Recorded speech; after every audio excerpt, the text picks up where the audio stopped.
All right, ladies and gentlemen, so we're going to take a look here at the 505 assignment, should free trade be a goal, for the honors section. There are two steps for this.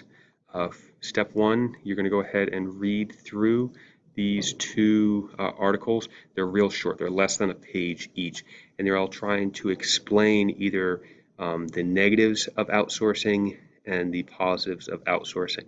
Just so that we're aware, outsourcing is when a company in one country sends its jobs overseas or to another country. For example, Nike is a US company. However, Nike shoes are not made in the United States. They're not manufactured here. They're actually manufactured in places like Vietnam. Another example could be the Apple Corporation. Apple is a US company. However, your iPhone is assembled in China. So there are positives and negatives behind this. By allowing those lower wage jobs to be produced overseas, it allows workers in that home country to pursue jobs that potentially have the ability to pay more.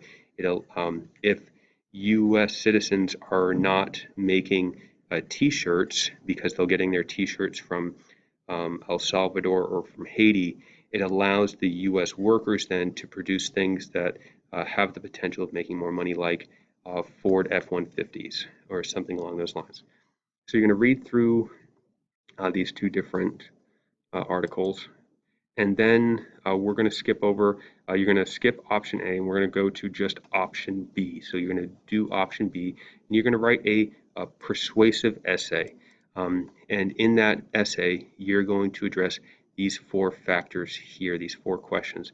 You're going to explain why some people are against outsourcing and why people support it. So you're going to explain both sides of the argument here. Why are people against outsourcing? Why are people for it? You're going to explain why developed nations and developing nations still have the ability to trade. Why is it that the United States, even though they have the ability to make shoes, we decide not to produce them here and produce them in another nation? Why is that beneficial for both countries? Is that providing jobs and opportunities in Vietnam? Is it allowing us to pursue other avenues that can make more money? What is going on here? You're going to address what are some barriers to trade. So what would stop the U.S. from wanting to outsource to other nations? For example, would we want to solely rely upon North Korea to produce all of our gunpowder? Probably not. Would we want to solely rely on Russia for all of our food? Probably not. So with these types of situations, oftentimes countries, for security purposes or for security measures, will want to make sure that they have their own self-reliance.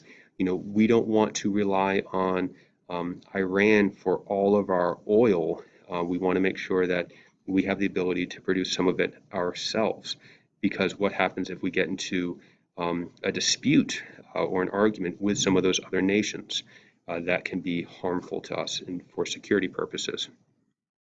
Lastly, do you think outsourcing would promote or would it help or would it hurt an American economy? Are there pros and cons behind trading or not trading? And I'm going to tell you that the best place of information for all of this is actually on my review guide. So if you take a look at the Module 5 review guide that's found on my Canvas website, and you scroll down to the last two pages here, pages 4 and 5, you'll see that there are sections that says, should free trade be a goal? And it talks about arguments to ban trade, things like national security, like I was talking about earlier. You can have the ability to protect domestic jobs here in the United States. We talk about barriers to trade, what could stop us, things like a tariff or a tax on those imports.